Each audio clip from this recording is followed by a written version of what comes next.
Welcome to AI Paper Podcasts. Today we're jumping right into a pretty foundational paper, Beyond Real, Imaginary Extension of Rotary Position Embeddings for Long Context LLMs by Sharon Liu and his colleagues. And this one is a big deal. It addresses a quiet but really profound limitation in almost every big model you're using today, like Llama and its descendants. It's all about recovering information that we've just been throwing away. Okay, so let's get right into it with a 1-minute summary of the key insights. The problem the paper flags is that standard rotary position embeddings, that's ROPEM, well, they discard the imaginary component of the complex valued attention score. Right, and that's an irreversible loss. You're losing key positional information, and that problem gets way, way worse the longer your context window gets. So the solution, which they've called ROPE plus Textrio, is actually pretty elegant. They just reincorporate that discarded imaginary part. Exactly. And by doing that, they create this dual component score. You end up with both your standard real attention heads and these new imaginary attention heads working in parallel. And this is the part that I found amazing, the functional specialization. The real attention, it turns out, focuses on local context, short-range dependencies. Yeah. But the imaginary part, that's the key. It preferentially grabs the long context dependencies. It's like a memory map for distant tokens. And this leads to two really practical setups. You've got ROPE plus EC or equal cache. That one doubles the heads for a big performance boost on long tasks, but, and this is critical, it keeps the KV cache size the same as vanilla ROPE. And then there's the one for all the efficiency fans out there, ROPE plus EH, or equal head. This thing gives you comparable or even better performance than standard ROPE while cutting the QKV parameters and the KV cache size in half. Which is a massive, massive win for actually deploying these long context models. So in the end, ROPE++ just consistently outperforms vanilla ROPE, and the longer the sequence, the bigger that performance gap gets. That's just a phenomenal result from what seems like a simple mathematical correction. So let's start where the problem began, the information lost in standard ROPE. For our audience, ROPE is, it's everywhere, and for good reason. It's so elegant in how it unifies relative and absolute positions using complex multiplication. But something gets lost in the calculation, right? That's exactly it. The whole idea of ROPE is treating position like a rotation in the complex plane. So when the model calculates an attention score between a query and a key, that's a complex dot product. And what do the standard implementations do with the result of that complex dot product? They simplify it, aggressively. Standard attention just keeps the real component of that complex number. It basically takes the re part and just throws away everything else. Why? Why was that done in the first place? Well, historically, it's because keeping only the real part still preserves the equivalence to a simple vector rotation. It looks neat. It feels clean mathematically. So if the math still technically works, what's the bottleneck? Why is getting rid of the imaginary part such a problem? Because you're discarding the phase information. In complex numbers, the phase is all about the angular relationship. And in ROPE, that maps directly to sequence order and relative distance. I see. When you throw out the phase, you're irreversibly losing those relational details. And those details become, exponentially more important when you're trying to connect a token at position 10 to 1 at position 30,000. So that's the core realization of the paper, isn't it? The imaginary part wasn't just noise? Not at all. It was high-signal positional data that the model desperately needs for long-range tasks. And so the researchers realized, okay, we just have to put it back in. Exactly. Re-inject that discarded imaginary component, calculate a new group of attention scores in parallel with the real ones, and that gives you the ROEP++ dual component attention. What I find so impressive about their method is that they recover this information without this massive architectural overhaul. So how did they actually derive and implement the imaginary attention? They started with the formal math, of course. They showed that this new imaginary attention is equivalent to the negative imaginary part of that complex product. But what's really cool is they proved this new attention still maintains the core property of ROPE. Which, what exactly? That it can still be decomposed into an inner product between absolute position embeddings. So it's still compatible. Okay, so if the real attention uses the standard ROPE embedding, what's the actual trick to generate the imaginary attention? It's surprisingly simple and computationally very cheap. All you have to do is perform one adjustment to the query vector, the Q vector. You just rotate it by -π/2. That's it. That's it. It's just the sign flip and a dimension swap. And crucially, the key vector embedding that stays exactly the same as in vanilla ROPE. Wow. So one single cheap rotation on the query, unlocks an entirely new stream of information. That is an incredibly elegant solution. It's a huge win. And by keeping that underlying form of rotation, then a dot product row P++ can be expressed as both a relative and an absolute position embedding. Which means it plugs right into standard multi-head attention, GQA. And all the optimized kernels, like Ooh. flash attention, yeah. You don't need to rebuild the entire transformer block from scratch. Okay, now we get to the part I really wanted to sink my teeth into, the functional specialization. It's not just that they added information back, it's that this new information does a completely different specialized job.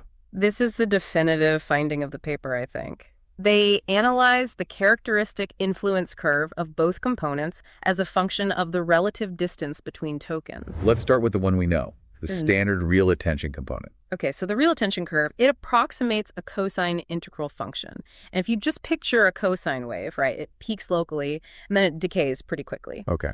In an LLM, this means it's excellent at what they call semantic aggregation. It helps tokens find other tokens that are semantically similar or right next to them.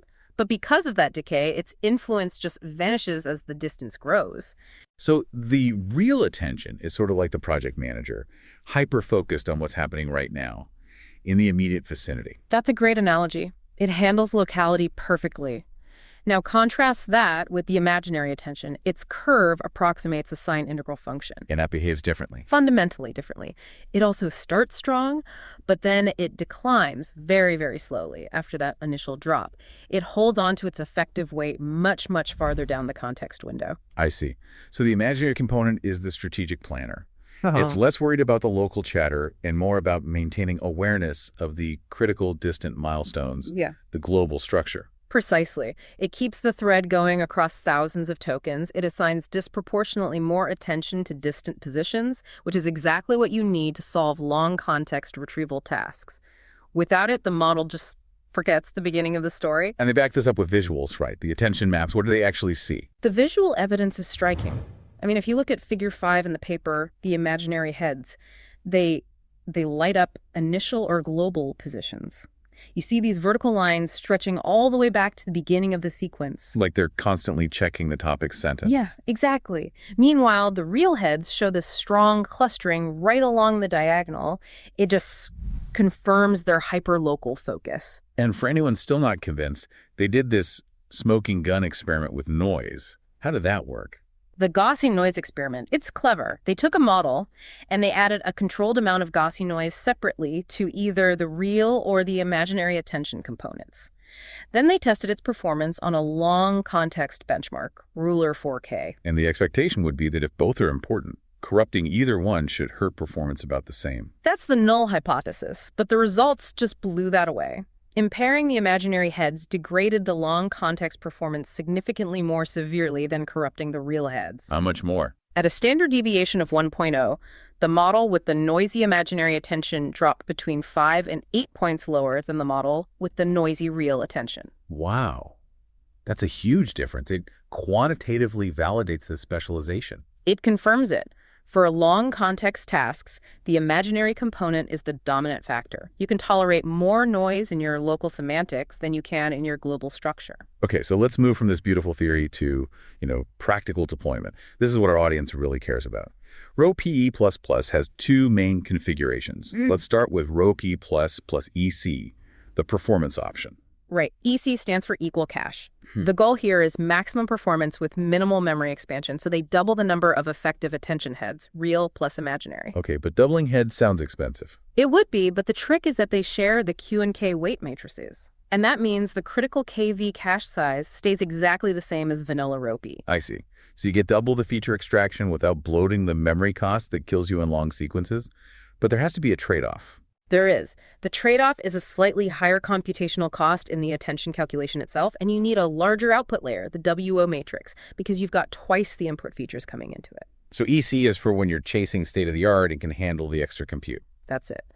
Then you have the other one, row P++ EH, which seems aimed squarely at deployment and efficiency. Equal head. How did they get that massive memory reduction? So with EAH, or equal head, the total number of attention heads is kept exactly the same as vanilla row P. Since row place plus naturally gives you both real and imaginary outputs, they just They have the QKV parameters and the KV cache sizes of the original model. Wait, hold on. If they have the QKV parameters, are we sure that efficiency boost isn't just hiding a reduction in the model's capacity? I mean, you're essentially cutting the embedding dimension in half. That's a very valid concern. You are reducing the initial parameter count. But the empirical results really suggest that the specialized information from the imaginary component more than compensates for that. So instead of a big redundant embedding, you have a smaller, more specialized one. Exactly. A smaller embedding that's specialized by that dual component output. Did the numbers back this up in practice? The efficiency gain? They did, emphatically. Right. Across different model sizes, ROPE plus EH consistently got better decoding speed and lower memory cost. They measured it with time per output token, TPOT. And the really crucial part. The efficiency gain widened significantly as they pushed context lengths up to 32K. So the benefit of having that cache becomes enormous precisely when you need it most. So if you're building a system where cost and speed are paramount, EH is the clear choice. If you're chasing SOTA performance, EC gives you that raw boost. That summarizes the architectural choice perfectly. It lets you either increase information density with EC or maintain it while massively reducing the footprint with EH.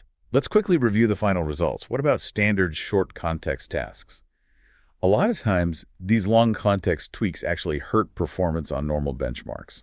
Not here. On benchmarks like Wikitext, PQA, HelloSwag, both ROPE++ EC and EH got the best average scores compared to ROPE in other methods like FOPE and Alibi. And EH did that with half the KV cache. Exactly. Which is a huge finding. It validates that the recovered imaginary information isn't some niche trick for long context. It's just universally valuable high-signal data. And I assume the performance gap just got bigger on the long context benchmarks. Oh, absolutely. On Ruler and Babylon, which go up to 64K context, ROPE++ was the winner across the board. ROPE++ EH matched vanilla ROPE's performance, but with that huge advantage of half the cache size. Okay, final key point, length extrapolation. This is a huge failure mode for ROPE. A model trained on 4K tokens just breaks when you give it 10K. Why does ROPE++ fix this? It circles right back to the math. In vanilla ROPE, if you only train on short sequences, some of your position embedding dimensions only ever see non-negative values. So when the model tries to process a token outside that training range, an out-of-distribution token, it suddenly sees negative embeddings for the very first time. The model has no idea what to do, and perplexity explodes. A catastrophic breakdown in generalization. Precisely. ROPE E++ solves this by smoothing out that positional space during training. By combining the real and imaginary terms, it forces those embedding dimensions to see both positive and negative values much earlier in pre-training. So by seeing the full spectrum from the start, it doesn't panic when it goes out of distribution. Exactly. The perplexity curve for ROPE++ rises much more gradually beyond the training limit. It generalizes better, it's more robust, and they even show it's compatible with other long context techniques like linear PI and yarn. It's a foundational improvement. I am thoroughly convinced. The central discovery here is just a powerful lesson. One of the most common components in modern LLMs was discarding high-signal information just for a convenient mathematical simplification. That's the whole takeaway. Recovering that imaginary component fundamentally restructures the attention mechanism. You get this beautiful functional specialization, local attention in the real heads, and global long-range attention in the imaginary ones. And for our technical audience, I think that ROPE E++ EH configuration represents a massive step forward for deploying efficient long-context models. Getting competitive performance while slashing your KV cache and QKV parameters in half, that solves one of the most painful scaling challenges we have today. It makes long-context capability economically feasible for a much wider range of applications and hardware. It also forces us to ask some really tough questions about the math we're all using. We simplify complex equations for convenience, but sometimes that complexity is encoding information the model genuinely needs. Yeah, neglecting a part of a complex solution can mean losing entire capabilities. Which leads to a really interesting question for you to think about. The researchers noted that the imaginary component's sine integral function might be useful for future work, maybe in areas needing symmetry, like bidirectional attention-based diffusion models. And that's where my final thought goes, even broader than position encoding. If the fundamental math of ROPE E had this hidden critical information, What other foundational parts of the transformer, the normalization layers, the feed-forward networks, what other parts might contain similar, absolutely critical information that we're just not seeing because we're using a simplified version of the underlying mathematics? It really suggests we're still just scratching the surface of optimizing the core primitives of this architecture.